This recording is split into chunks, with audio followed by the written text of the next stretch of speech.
নমস্কার। গল্পের ঝুলিতে সকল শ্রোতা বন্ধুদের স্বাগত জানাই। আজ আপনাদের জন্য গল্পের ঝুলিতে রয়েছে বিভূতিভূষণ বন্দ্যোপাধ্যায়ের লেখা অভিশাপ। গল্পটি ভালো লাগলে একটি লাইক এবং কমেন্ট করে জানানোর অনুরোধ রইল। আর চ্যানেলে নতুন হয়ে থাকলে আরও গল্প শোনার জন্য চ্যানেলটি সাবস্ক্রাইব করতে কিন্তু ভুলবেন না। তাহলে চলুন শুনে নেওয়া যাক আজকের গল্প।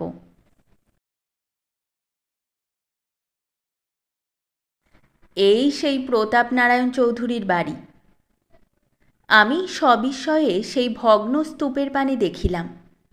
এই সেই প্রতাপ নারায়ণ চৌধুরীর বাড়ি। সহজে বিশ্বাস করিয়া উঠিতে পারিলাম না।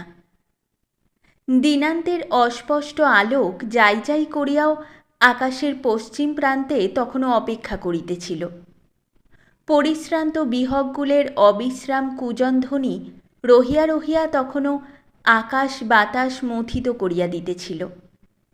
গঙ্গার অপূর্ব তরঙ্গভঙ্গ চিত্তলোকে এক অজ্ঞাত চেতনার সঞ্চার করিতেছিল।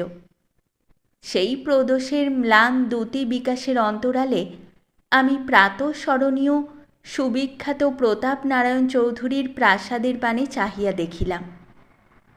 গঙ্গার ঠিক তীরভূমিতে অগণিত লতা পল্লবে মণ্ডিত হতশ্রী প্রতাপ নারায়ণ চৌধুরীর প্রাসাদ নিঃশব্দে দাঁড়াইয়া আছে। নদীস্রোতের অবিরাম আঘাতে সে প্রাসাদের অনেকখানি ভাঙিয়া চুরিয়া কোন অনির্দেশের পথে বহিয়া গিয়াছে। অতীতের সাক্ষ্যস্বরূপ যাহা এখনও বর্তমান আছে তাহা সেই হত গৌরবের কঙ্কাল বিশেষ।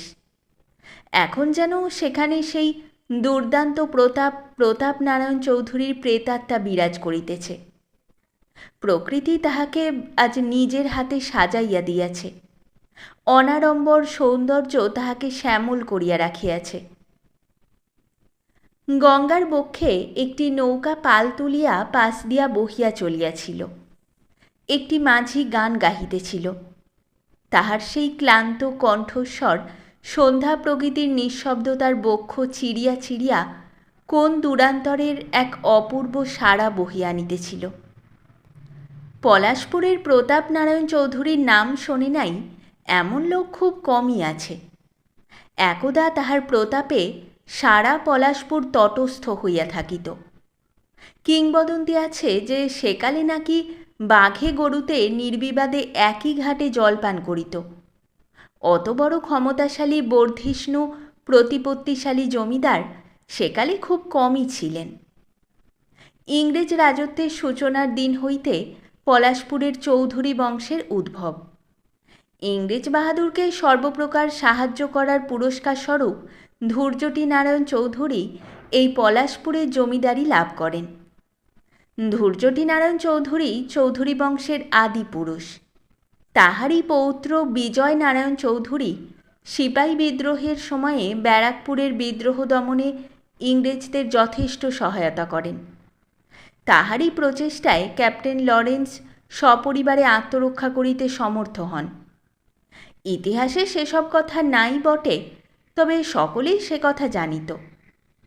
1857 সালের মার্চ মাসের শেষ দিকে যখন দুর্যোগের ঘনঘটা ভারতবর্ষের রাজনৈতিক আকাশ কালো করিয়া দিয়াছিল, বিজয়নারায়ণ সে সময়ে ব্যারাকপুরে। সেদিনও এমন ছিল। ক্যাপ্টেন লরেন্স বিজয়নারায়ণ চৌধুরীর কর্মকুশলতায় তাহাকে স্বীয় তরবারি উপহার দিয়াছিলেন। বহুকাল সেই তরবারি চৌধুরী বংশের প্রাচীরে অতি সন্তর্পণে অতীত গৌরবের চিহ্নস্বরূপ টাঙানো ছিল। বেলডাঙ্গার কমল হালদারের সঙ্গে গ্রীষ্মের ছুটিতে তার দেশে গিয়েছিলাম বেড়াইতে। সন্ধ্যাকালে গঙ্গার তীরে ভ্রমণ করিতে করিতে পলাশপুরের চৌধুরী বাড়ির নিকট আসিয়া পড়িলাম। কমল বলিল, এই সেই প্রতাপ নারায়ণ চৌধুরীর বাড়ি। ইতিপূর্বে চৌধুরী বংশের অতীত কাহিনীর আমি অনেক কিছুই শুনিয়াছি। তাহাদের সেই বিরাট প্রাসাদের এই দুর্দশা দেখিয়া বাকশূন্য হইয়া গেলাম। এখন মানুষ সেখানে বাস করে না, সেটি এখন হিংস্র পশুর লীলাভূমি হইয়া দাঁড়াইয়াছে। বিজয়নারায়ণ চৌধুরীর পুত্র প্রতাপ নারায়ণ চৌধুরীর সময় চৌধুরী বংশের গৌরব চরমে উঠিয়াছিল। চতুর্দিকে চৌধুরী বংশের প্রতিপত্তি ছড়াইয়া পড়িয়াছিল। প্রতাপ নারায়ণের সময় যেমন চৌধুরী বংশের গৌরব চরমে উঠিয়াছিল, সেই প্রতাপ নারায়ণের সময়েই তাহার আবার ভাঙন শুরু হয়। অমানসিক দুশ্চরিত্রতা ও প্রচুর মকদ্দমার ফলে তাহার পতন শুরু হয় মৃত্যুর কয়েক বৎসর পূর্বেই। ঔরঙ্গজেবের রাজত্বকালে মোগল সাম্রাজ্য যেমন চরম সীমায় উঠিয়াছিল, সেই ঔরঙ্গজেবের রাজত্বকালেই আবার তাহার পতন শুরু হয়। বৃদ্ধ সম্রাট বহু দুঃখেই দূর দক্ষিণাপথে প্রাণ ত্যাগ করেন।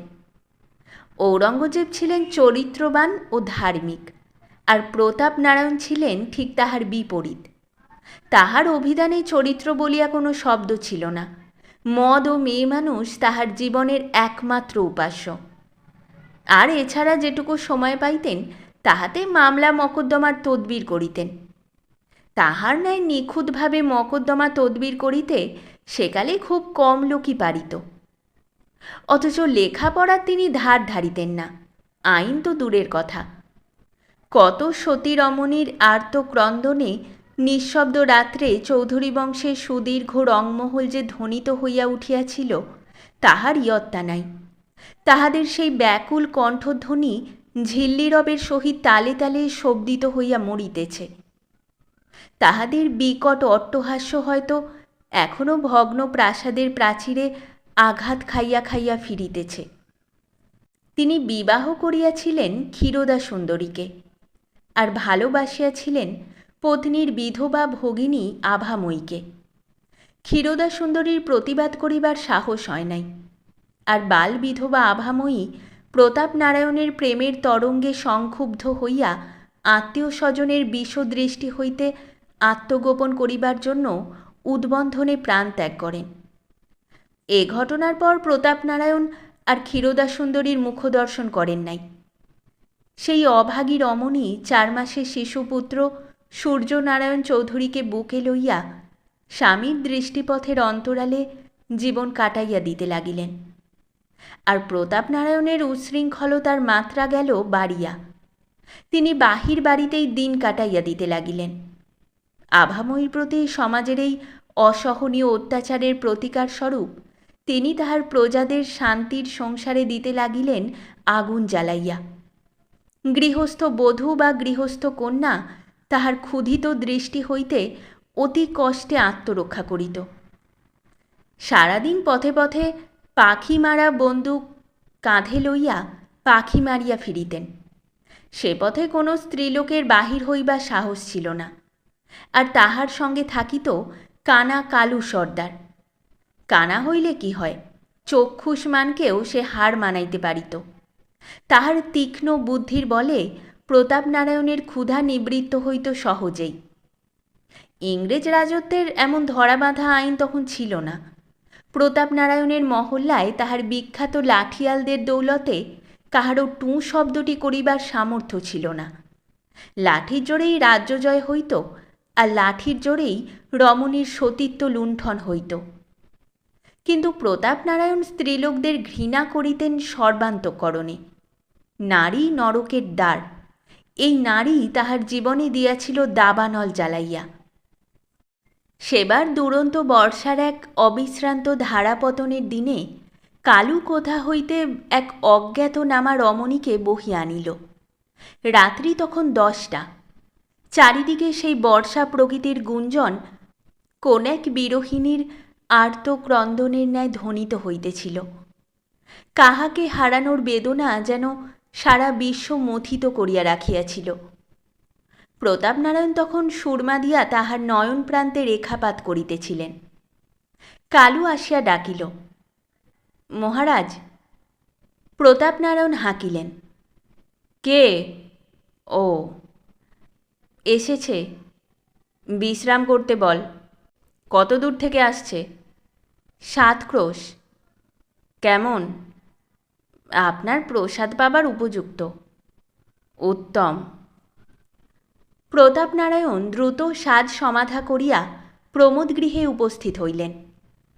অভাগিনী তখন সেই বিলাস গৃহের এক কোণে বস্ত্রখণ্ডে সর্বাঙ্গ আবৃত করিয়া কাঁদিয়া মরিতেছিল। মনুষ্য পদশব্দে সে প্রতাপনারায়ণের পানে চাহিয়াই বিকট শব্দে আঁতকাইয়া উঠিল।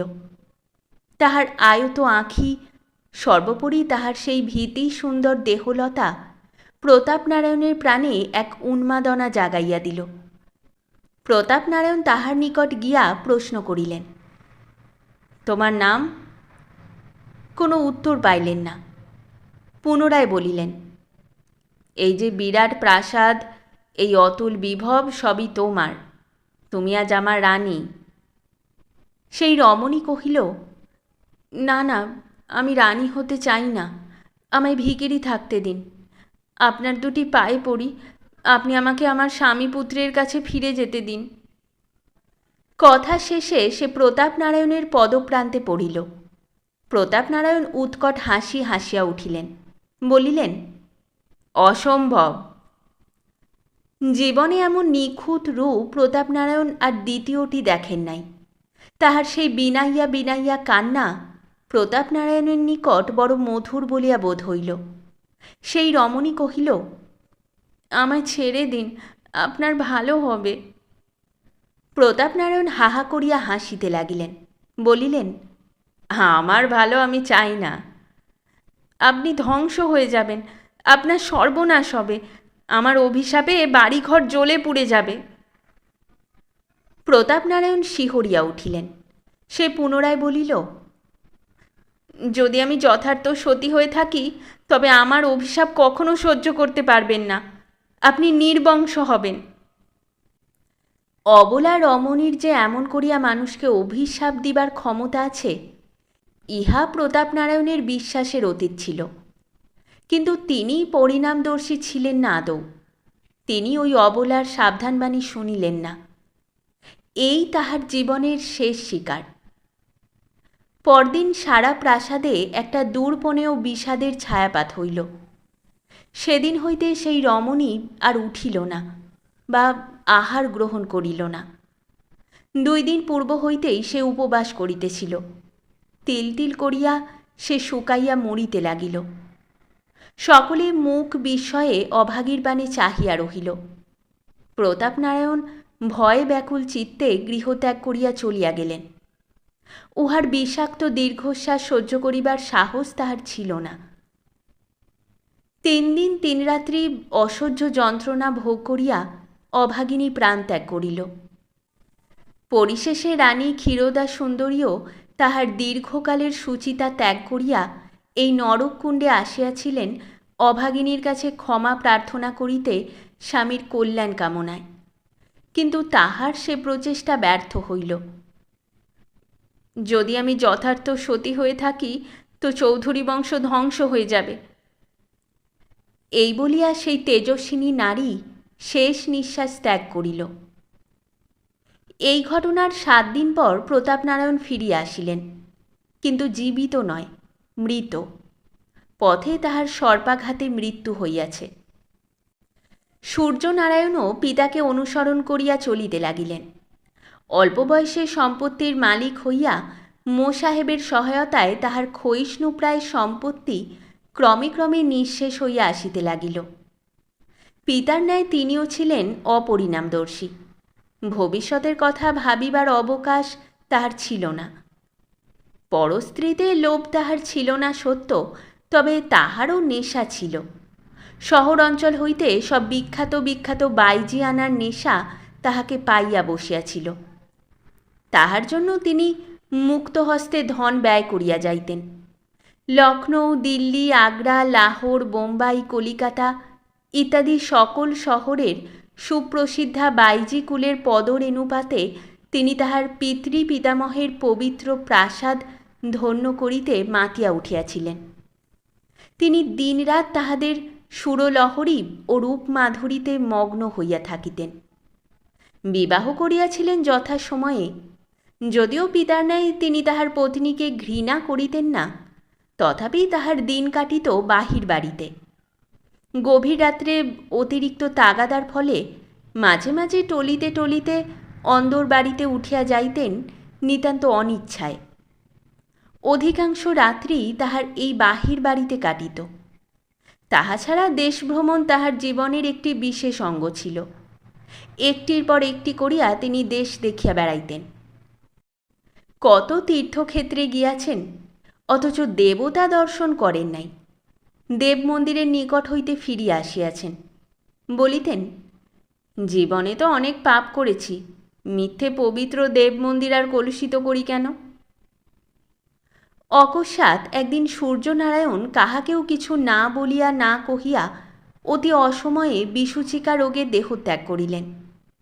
মৃত্যুকালে তিনি তাহার নাবালক পুত্র শঙ্কর নারায়ণ চৌধুরীকে দেনার দায়ে আকণ্ঠ ডুবাইয়া যাইতে কুণ্ঠিত হন নাই। শঙ্কর নারায়ণ যখন সাবালক হইলেন, তখন তিনি তাহার সম্পত্তির মধ্যে তাহাদের প্রাচীন বসত বাটি ছাড়া আর কিছুই দেখিতে পাইলেন না। চারিদিকে আয়ের পথ রুদ্ধ হইয়াছিল। বনেদি বংশের ধ্বংসাবশেষ লইয়া চৌধুরী পরিবার বিভীষিকার ন্যায় দাঁড়াইয়া রহিল। গহনা বিক্রি করিয়া শঙ্কর নারায়ণ মানুষ হইয়া উঠিলেন। তিনি কিন্তু মানুষ হইলেন তাহার পিতা বা পিতামহের বিপরীত প্রকৃতি হইয়া। ইংরেজি শিক্ষার তিনি ধার ধারিলেন না, তবে অবিচলিত চিত্তে সংস্কৃত অধ্যয়ন করিয়া যাইতে লাগিলেন। তাহার মধ্যে কেমন যেন ধর্মভাব জাগিয়া উঠিল। তিনি অল্প বয়স হইতেই ধার্মিক হইয়া পড়িলেন। সামাজিক আচার অনুষ্ঠানে তাহার প্রগাঢ় শ্রদ্ধা। গৃহদেবতা লক্ষ্মী জনার্দনের পূজায় ক্রমে ক্রমে তিনি আত্মনিয়োগ করিলেন। তিনি ছিলেন অত্যন্ত গম্ভীর প্রকৃতির মানুষ। কাহারও সঙ্গে বড় একটা কথা কইতেন না। বাড়িতে খাইতেন আর ত্রিতলের ঘরে বসিয়া থাকিতেন। কোথাও বাহির হইতেন না। রুদ্রাক্ষের মালা গলায় পরিয়া গেরুয়া বসনে সর্বাঙ্গ মণ্ডিত করিয়া তিনি সন্ন্যাস জীবনযাপন করিতে লাগিলেন। অবসর সময়ে তিনি তাহার প্রিয় বেহালাখানায় বসিয়া ছড়ি ঘষিতেন। রাত্রির নিঃশব্দতার বক্ষ চিরিয়া সেই রাগিনী কোন বন্দিনী বিরোহিণীর আর্ত ক্রন্দনের ন্যায় শোনাইত। ক্ষয়িষ্ণু চৌধুরী বাড়ির গৃহলক্ষ্মী যেন ওই ভাষায় গুমরাইয়া গুমরাইয়া কাঁদিয়া মরিত। শঙ্কর নারায়ণও তাহাদের বংশের ধারা বজায় রাখিয়া অল্প বয়সে বিবাহ করিয়াছিলেন এবং খুব অল্প বয়সেই তাহার পুত্র হইয়াছিল। তাহার পিতৃপুরুষদিগের ন্যায় তিনি তাহার পত্নী কল্যাণীকে ঘৃণা করেন নাই সত্য, তবে তাহাকে যে ভালোবাসিতেন এ কথা হলফ করিয়া বলা যায় না।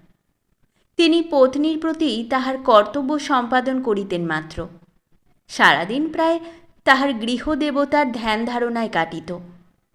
তিনি নিত্য অত্যন্ত সুচিতা সহকারে দেবতার আরাধনা করিতেন। গভীর রাত্রে পূজায় বসিতেন। যাহা জুটিত সেই সামান্য দুটি সাকান্ন মুখে দিয়া তিনি আবার তাহার সেই ত্রিতলের গৃহে যাইতেন। বাড়ি হইতে বাহির হইতেন না দৌ।